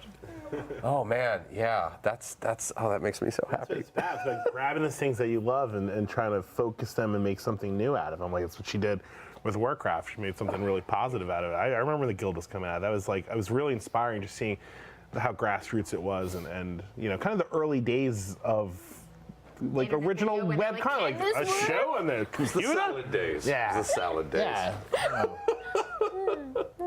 So we're at the end. Speaking of making things out in the world, we're a year in now. Yeah. Wow. We're here. Congratulations. Thank you. Yeah, Shade 12 came out today. I'm at number We're 12. not so young animals. I'm so excited to read it. I'm a preteen. Adolescent animal. Yeah, we're adolescent animal now. You're 12. Your book is about to be a teenager. What are the teen years gonna be like? What's year 2? There was that announcement at San Diego Comic-Con. Which one? The event in January. Oh yeah, there's an event in January. I still don't know how much we're allowed to talk about it, but it is a right? Yeah, It's only the internet now. it is a crossover event that involves DCU characters and Young Animal characters, and it's very different. As you would expect from Young Animal, it's very different than a lot of other crossovers. Like it has some very different things happening in it, and some good commentary, and they're trippy. But we're gonna see all the books continue. Some of them in slightly different forms. Actually, really all of them. I know we haven't talked much about Bug, but Bug was also like a really good, is a fun read that I really enjoyed. Yeah, but I should talk about Bug more. Bug is fantastic. Like, the thing that hooked me into Bug was the enthusiasm that the entire Allred family had for that character, and they're literally just making it up like they were playing with toys. Oh. And it's I've just read I just approved an issue that just had me dying laughing. Like, just some amazing stuff using these really old characters and making you care about them, and it's a fantastic book. And they keep the Kirby vibe strong. Yeah. Like, it's really got that Kirby energy, but it still feels really like a wonderfully modern take on it, Yeah. and it's So what's definitely. Bug? Oh boy! For those of you who don't for those of you who don't know, so Bug is basically, if you go into like the weird order of the new gods and the old, basically Bug is sort of this. He's basically a manifestation deity of like the new gods, except he was sort of raised in the pits of the old gods as this creature that's less than human, which they call bugs, which they sort of use as sort of like I'm like meshing it up a bit, but like You're doing better than I would. okay, he's sort of this like treated as this lower class life form, and basically he had some adventure back in the '60s, which I haven't read, but that they sort of flash back to, where the Justice League trying to go, no, you're not a bug, you're a man, and he for a moment gets to have that moment of being like a real entity of light and like living up to his godhood, and then like gets crushed as bugs are supposed to be, and then wakes up in a basement with a creepy girl and a talking teddy bear, and everything's wrong. Yeah. It's amazing. great. I love it. And yeah, it's if you liked ecstatic, it's got a lot of the same energy and excite. It's got a real, again, like it's that pop '60s vibe. I feel like this is like just a whole. It's got that pop psychedelic energy that I love, and a little bit of that humorous but uncomfortable horror, like almost an Evil Dead, that Evil Dead 2 vibe, where in the right light it's really funny, but if you're alone at night, it's going to give you nightmares. Yeah. It's great. Yeah, Love it. I love stuff like that kind of complexity to Yes. Evil Dead 2. Like, that's something that I at least try to take into stuff like Cave, where you could be laughing or like freaked out a minute later. You know, I love not knowing what's going to happen. All of these books, this is something I love about all of these books, the way you read them changes depending on where you are. The room that you're in changes how these books are read on this very fundamental level. And like, I really had that experience because I've doubled and triple read some of these books at this point. And like, whether or not I'm in a cafe, whether or not I'm home late at night, whether I'm in the desert in a really uncomfortable environment, has really changed what I'm getting out of it. And I'm getting that same, like, again, and I'll keep coming back to things like Jodorowsky books and films, or like those things that I watch or read over and over again, because I know every time, as Beetlejuice says, it keeps getting funnier every single time I read it. I'm really digging that these books have that thing where it's not just revisiting a great memory, but it's just finding a whole new layer of the gem every time I turn, and how I relate to them. I love these books so much. Nice. That's Thank you. I just got like all like. Yeah. So now that's over with, Enigma and Kid Eternity, man, what's up? So where are they? now I've buttered you up. You don't have to say anything. Kid Eternity. We were Enigma. actually, I'm glad you brought that up though. We did have a talk in the beginning about like how much old Vertigo are we going to bring in? Yeah. And it was Dan who really helped me find that balance, and especially because I was over the course of 4 days I would pitch him comics, and if we started to get a sense of like, all right, so we're going to do Doom, and from the first meeting we knew it was going to be Doom, we knew it was going to be some form of shade. We didn't quite know, although I think I had made a note that she should be in the body of a teenage bully, and then I was like, all right, well, what next? And then I was kind of like Animal Man, or because that's a big Vertigo one. And he was like, let's do something different. Like let's take a character that Vertigo kind of maybe wouldn't have. And that's where Cave came from. Sure. And then I pitched him on the idea of a new character, and he was really excited about that. And so it was a bit different. Like we are approaching it from a different angle than. Those are the only two Vertigo books I can really think of that I feel really still vibrate on this level. Like Vertigo also like sort of, I don't want to say lost its brand, but sort of branded into just sort of what you want to read, as opposed like there was. Well, there became so many wonderful originals. You get where they went. Fables. Yeah. You Fables get Why the Last Man. You get like a Preacher. Open These it new open. universes. Where this is still so tight and compact, and it's such a laser, like the way that very early Vertigo was, just such a laser into one reality. And because Vertigo had grown into this really successful creator-owned type situation where you're starting to get like originals and things like that, because of that, it felt it felt silly to take DC characters and bring them back to Vertigo. It felt like they did have to go somewhere else because Vertigo was so different, you know? So we've definitely borrowed a lot of their DNA and saw how we could do it differently. Yeah, those are my two. Yeah, that's my two. I used to throw a Wasteland out at the Vertigo panel. So like when you're bringing Wasteland back, they would just be like, "What is wrong with you?" No. So I guess like unless we have some questions from the audience, because I feel like we've been kind of ignoring. I feel really bad for ignoring We're being the very chat room. selfish. We're doing all our questions. Well, what kind of questions do you want? I don't know.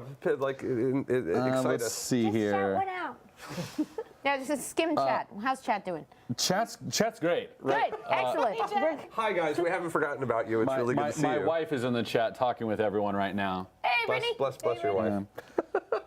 We're apparently going to Disneyland tonight. Yeah. Tonight? Yeah. She just decided to surprise me with that. Yay, we're going to Disneyland. Little jelly. You should be. It's going to be amazing. God damn it. I was there yesterday. Oh, how was it? Is it still okay? It was really nice and empty because I think all the kids had gone to school, and so it was like, you know. Right. I mean, I just have to all the say, kids are Peter not back Pan, from which I movie. never get to go on because that line is always like 75 minutes long. Yeah, it was it's so long. Why is it so long? It was 25 minutes. I got to do Peter Pan. So for those of you who That's don't know, that never happens, and the Peter Pan ride is amazing because you're flying in a pirate ship Yep. over London. Yep. Over London. I love It's it. great. And it's like old London. Yeah. Yeah. Just da-da-da-da-da-da-da. Yeah. So, While we're waiting on questions to come in, let's I was actually hoping talk that- yeah, about Let's bust that a out. couple other things, like this lovely one that we have on the table, and I'll hope to get some exciting Old upcoming school. and recent stuff from all of you. But what's this? So that's my new graphic novel. It's a graphic novel called Soupy Leaves Home, and it's a historical fiction. And it's about a girl who dresses up as a boy and runs away from home and rides the rails with the hobos in 1932. Oh, you have It's me great. so sold. Oh wow, yeah. Like I love this book. I got 20s, to 30s read, hobo yeah. culture is fascinating. Like Yeah. the signs they would leave on. Can I? There's Can a, I? it's hers, there's- so yeah, no. Can I keep but Yeah, this? you can keep No. it. There's Will you sign it for me yeah, later? There's all in the back. There's all the hobo signs. There's a dictionary, the visual dictionary of the hobo signs. And, yeah. I'm gonna marry this book. Not now. only did you just take her book, but you're getting her to sign it. Yeah. You are a dark Can lord. I steal this and will you sign it for me as I thieve it from you? Thank you. This is like Unironically, I love hobo culture, and I've always thought like This is true. if I ever had a time to sit down and write a comic, I would try to figure out a 20s hobo tale. Oh God. Oh my Well, God. This is, I think you will be very satisfied, sir, with this Well, I'll say hobo you'll be comic. satisfied, sir. Satisfied as I say satisfied. I Oh my say. God. Yeah, you got the hobo signs back here? Yeah. Oh. I'm so in love with you, One of my Cecil. favorite books that you've heard me talk on the show about before, which was Plain Janes and Janes in Love. Oh. Yes, Oh the my Plain God. Janes, which is illustrated by Jim Rugg. Yeah. I yeah, love it. See? I love it. Yeah. I love it. Yeah. Look at this. Look at all that Yeah. hobo crowd. Look at all that And if hobo you crowd. go, if you Yeah, go we did. through the book, great. like on all the fences and the buildings, like Really? they're on the, they're all stealth in there, and Can I steal this idea and write my own book? yeah. And It's on the internet, Matt. So while you're reading this tonight, I'll be going to Disneyland with your wife then. This is exciting. Thank you. Yes. Thank you all. All right, I do have a question here. Let me hold on. I just lost it because of the hobo. Romeo Flies question everyone: who is your favorite young animal? Ooh. Wait, what? What's that? Who is your favorite young Like a animal? baby duck. Like, yeah, exactly. I don't know. I'm gonna interpret it that way. Yeah. That's how Let's I'll interpret it interpret that way. Kitten, Fiona the hippo. Aww. Favorite young animal. The pawpaw bears. I Sloths. saw a baby stingray. Baby and sloths? they have like, it looks like they have little feet. It looks like they're dancing. Oh, they're very adorable. Yeah, that's the new fave. Is this baby stingray? Baby Okay. stingray. All right. Probably a baby hamster. Oh. After they grow Maybe their a little fur. bit. Yeah, Wait, yeah. yeah, A yeah. couple days. No, the original form. No, I had some accidental baby hamsters, and when I saw it, I'm like, is there some kind of worm in there? Right. Yeah, there Did was. you just say you had some accidental baby hamsters? Yes. As you do. You just had a couple hamsters and then oops, more hamsters? Yeah, they were supposed to be 2 girls. They breed, They were not 2 they breed girls. like rabbits, to be fair. Poles are cute. Yeah. I like baby porcupines are really cute. those are cute. They're adorable. Baby sloths and baby bulldogs. I'll melt for both. Oh yeah. Yeah, I melt at both. Why? Awesome question. Thank you. Why did you like decide all to baby call it Young Animals? That's from Half Fairing Circus. Yeah. I just like the way it sounded. I thought it sounded cool, and I mean, it does sound cool, to be fair. yeah, and I wasn't working on a solo album, but I was supposed to be at the time, and I was going to call that Young Animal, and then I decided not to do the record, so I did this instead, and I just used the name of it and just moved it over. That's what Nice. The original, the Young Animal with the Euro sandwich. The Euro sandwich was really like the moment I'm like, okay, this is getting interesting. That was fun That to was do. such a great juxtaposition. All right, so let me do this because I had Devin categorize all the questions per title. So I'm going to go through and find a question for each of you for your title. All right. Great. First one, Doom Patrol. How would you describe Doom Patrol to someone who has never heard about it? Oh man. Right. Good call. And that is from Eva A7X. Thank you, Eva. You know, just the basic version of them still rings true. It's the world's strangest superheroes, and I feel like they are battling the world's strangest things. Not necessarily always villains. It could be concepts. It could be sentences. You know, just depending on what they are dealing with that week. So. Stuff other people would fight if they could wrap their head around it. Yeah. There was a whole old issue in the Morrison run where they were fighting the color green. Mm-hmm. Yeah. Oh, because of the Yeah. It's like, right, I'm bringing that back. Let's see. Let's go to Mother Panic. This is from J.A. Penrose. Do you see Mother Panic as a mirror of Batman in any way? Perhaps a darker reflection of Batman? I mean, I think part of the approach we took with Violet was like, what if Batman never existed? What if there was the concept of a really rich person who's also a vigilante in Gotham? It never happened. And what would that character look like in 2016?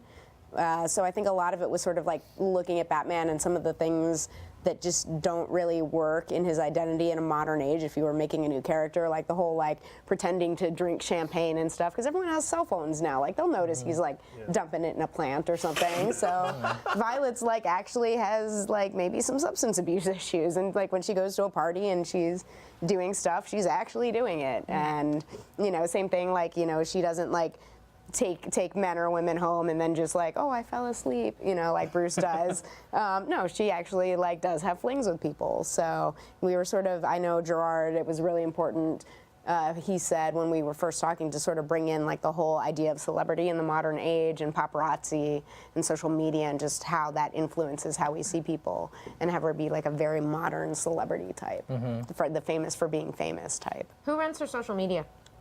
I don't. We had she long hasn't- talks about her social media. Yeah, she actually hasn't really done much during this run. I think she like just is more like a figure flitting through everyone else's social media. Yeah. I think she's too cool for it. Yeah. She doesn't know how to use it. She's got locked out.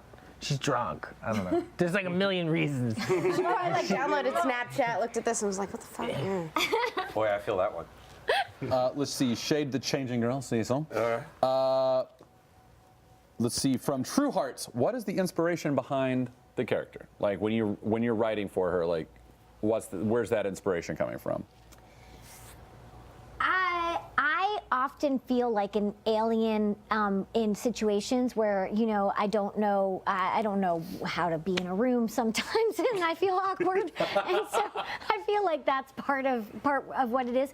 But also, I did a lot of thinking about how when we're teenagers, we don't really have control over our bodies yet. You know, we're sort of going through these growth spurts. Every feeling that you have is like the first time you fall in love, first time you're betrayed, first time that you have rage, all of those kinds of things. So I think those two kinds of things, my own awkwardness and also having been a teenager, and sort of, I feel like teenagers are aliens. So those are the two inspirations that I use for Loma in Megan's body. Cybernetic Guy, you ready? Okay, let's do it. This comes from Night C322. Can you elevator pitch your book? Oh, Elevator pitch. Elevator pitch. Yeah. Cave has a cybernetic eye. Yeah, Keith Carson has a cybernetic eye. That's the elevator pitch. That was how I pitched it to Dan DiDio. Yeah. What's that? I didn't have to give him anything but that. I was like, I want to do one more book. He was like, what? And I said, Cape Carson has a cybernetic eye. He's like, awesome. Just on the title? I swear to you. On my the God, title. yeah. On the title. But no, but what's I think that what's that? So how could you not green like that Yeah. title? I think I got the imprint because of coming up with that title. I'm fairly certain that's when it really came together. Where they were And like, young this is what animals Gerard is born. up to. We're game for that. I think so. It's such a good title. It's a great title because it immediately is like, well, what the fuck is going on with this? What, Yeah. he has a cybernetic guy, and who's Cave Carson? And I would say the elevator pitch is that a retired superhero who moved on, has recently suffered the loss of his wife, and now he's stuck with his estranged daughter. And some of the things from his past are setting him on a new adventure that's going to force him to spend some time with his daughter on the family trip from hell and possibly to hell. to the journey of the sinner. It does have a little bit of National Lampoon's Vacation. A little bit. Just a hint. It's all, just a hint. It's there. Yeah. All right, this is for everyone. This comes from Miss Sunflower 94. If your book got a movie or Netflix adaptation, do you have any casting in your head for the main characters? Yes. I don't know the actor, but he plays Beric Dondarrion on Game of Thrones. With the eye patch, especially with the eye yeah, the patch. flaming sword. Mike Oeming first called out that actor about 5 months ago from another role, and I think on Game of Thrones we just saw him like in the last 2 episodes, when they're out in the snow, and he just looks super grizzled, and he's just perfect. I can't think of anyone else except for that actor now. He's great. Yeah, he's I would great. love him. Yeah. That's so cool that like you've lived with this character now for a year and a half, 2 years, however long, and you're like, no, now I finally see him. Like see him in a way I can't unsee. When I saw that episode, I was like, that's Cave. Yeah. The first person that jumped into my mind, so that's who I'll say, is Elle Fanning. Oh, I think she'd be great. She's got some good acting chops too, so I think maybe she just need to not be so thin. She could heft out a little bit, curve up a little, and then But you could do the flashbacks and the new. Yes. Yeah. Yeah, absolutely. Yeah. I think the one that I always say, which is kind of cheating, is like Charlize Theron, but like when she was like in her like late 20s or early 30s, because Violet is tall. She's like 6 feet. And she's just like, she's sort of like a powerhouse, but you also need someone who can do a lot of that vulnerability too. So like basically, I need the next Charlize Theron to show up and we'll cast her. I always feel weird because I work in so much casting, so I always have like a dozen ideas, but they're all actors no one has ever heard of. They haven't Well, done anything yet. That's who we need. I know. We've got her. I know that there's been moments where I was talking to Nick Darrington, who's the amazing artist on the series, about Emma Stone, and she came up. For Space Case? For Space Case, Yeah. yes. Yeah, because there's even been periods where they've had the same haircut and stuff like that. So I think she would be fun as that. She does a good positive.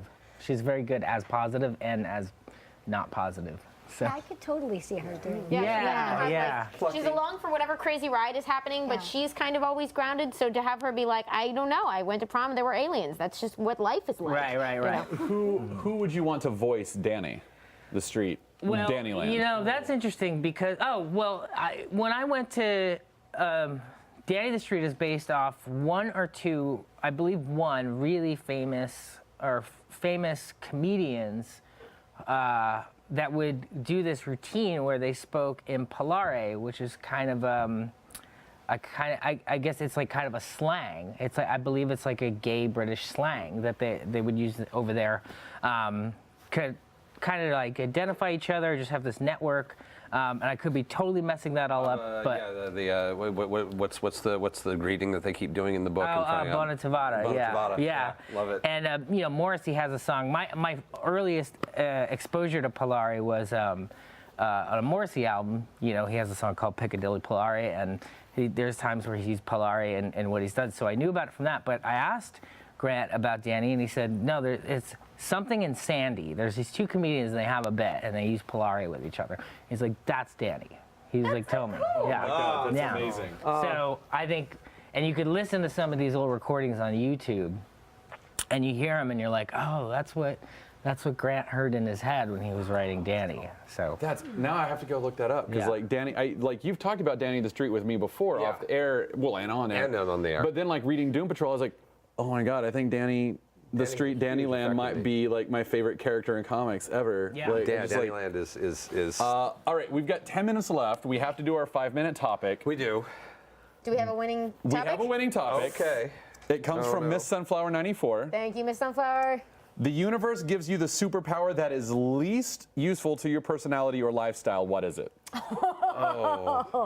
Now, Do you guys want to opt out of this? Do you want to? Do you want? This I is already know what interesting. it is because I have a real thing. I have a mutation. I have a genetic mutation where I can eat a lot of cheese because I fat like lipids Wait, and wait, fat. wait! Don't go yet! Don't go yet! Don't go yet! You're gonna start. I went. So, go ahead. No, we've got to intro this because it's got to have to sit. It's got to have to sit. Okay, So you do it, explain. you do it. So our topic is.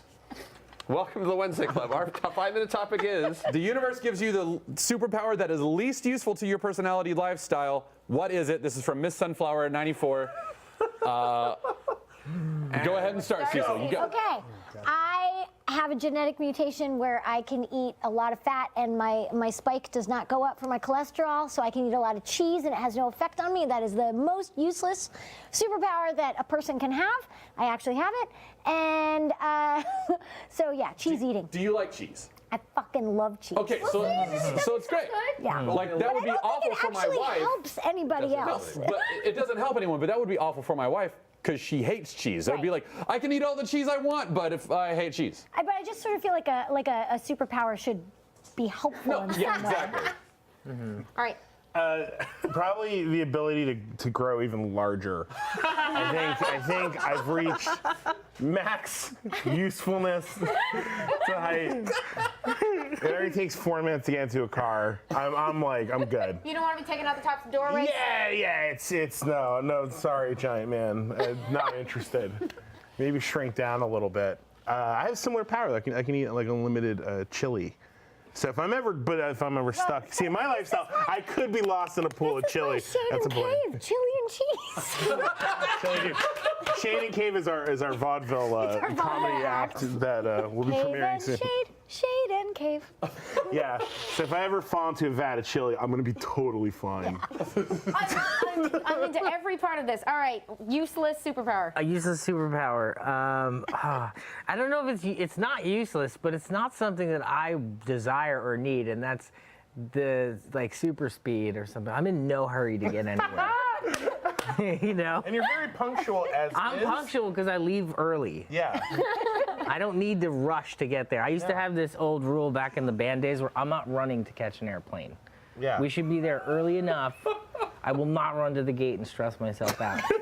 So I am the opposite of a man of action. I am a man of inaction. And Deliberate speed. yes, slow and steady. Have you missed a I'll lot get of there. planes? No, because I always take the early ride over to the airport. What if you're in the studio and there's no more coffee and the coffee's in the house? You would cheat. Yeah, just one. I would go to the house to get coffee. That's different. just for That's your own- something that cancels Yeah. stuff out. Yeah. Like I'd get in the car and go to the store if we didn't have coffee. Yeah. You know, and that's insane for me.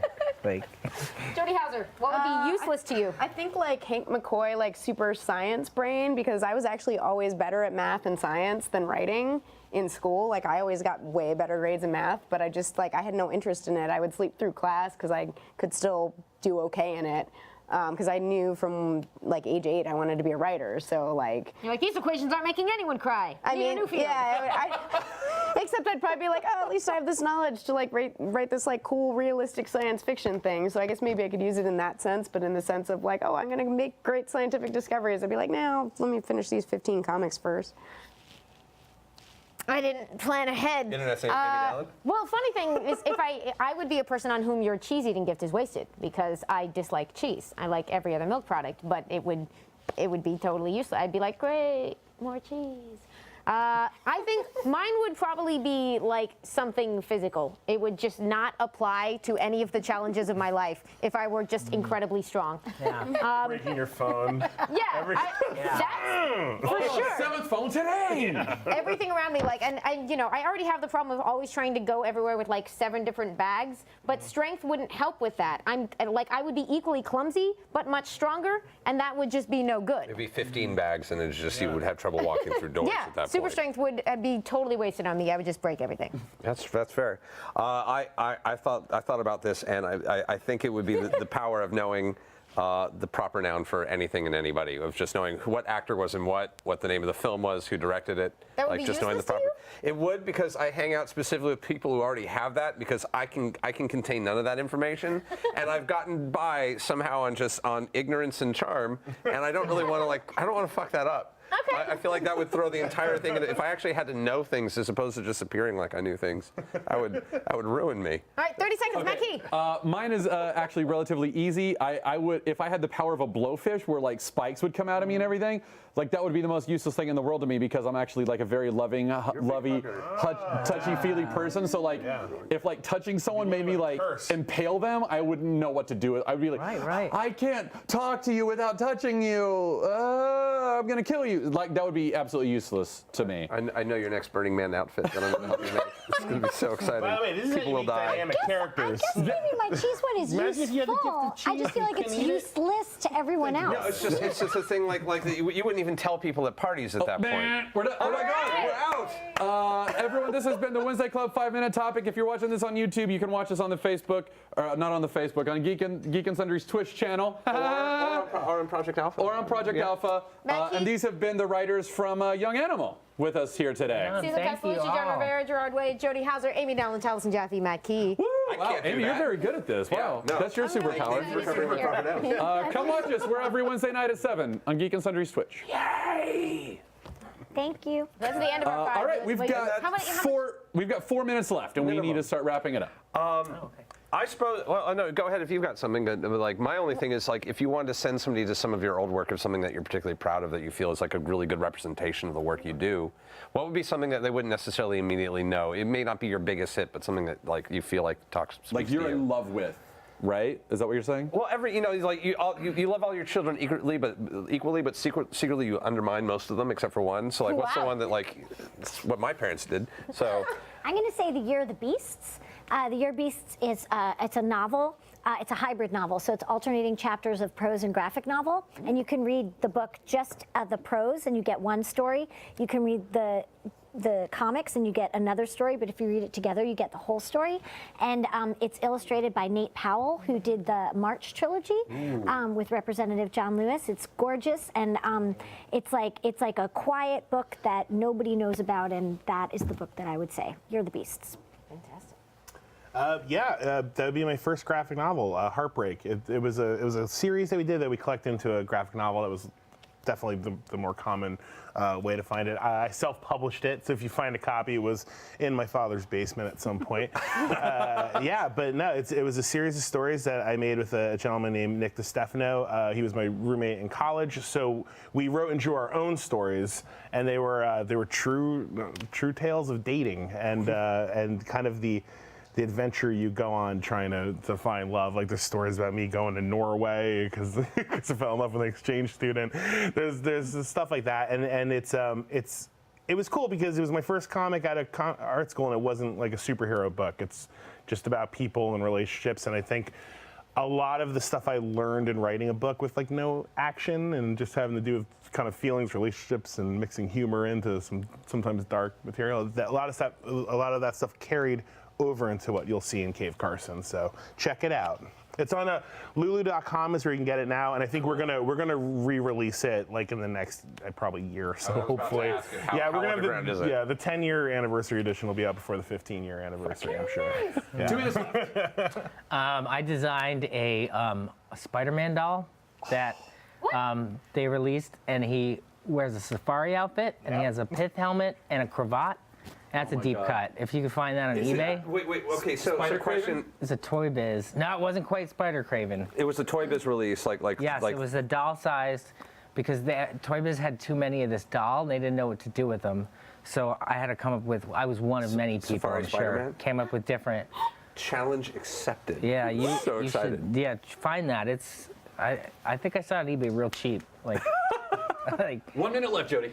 Well, for me, it's easy. It's the CMYK story that we did a whole episode reading through here. And I guess also Faith. Faith was my first ongoing, so that's sort of me learning how to write a comic. If you want to see me hopefully get better. You make it look easy. Yeah. No, it's. All right. Well, we've got to sign off. You all make it look easy. Thank you so much for giving us your time. For your wonderful joining us. Thank you. This has been an absolute delight. Same time next year. Tell us about year 3. Sounds great. I love it. Let's do it. Let's all meet back here in 10 years and we'll see how we've grown. I can't make it until 8 o'clock though. I've got something on. Yeah. Thank you so much. Yeah, for Matt Key, Taliesin, Jaffe, Amy Dallen, the writers of the Young Wednesday Club. Animal. Thank you so much for watching Wednesday Club. What's coming up next? Next we have Shield of Tomorrow is back. Our Star Trek RPG with Eric Campbell also returned from the desert. May or may not be the same man who went into it. I'm not sure how that works. He's changed dramatically. Changed dramatically. So stay tuned for that, and thank you so much for being here. Thanks for having us.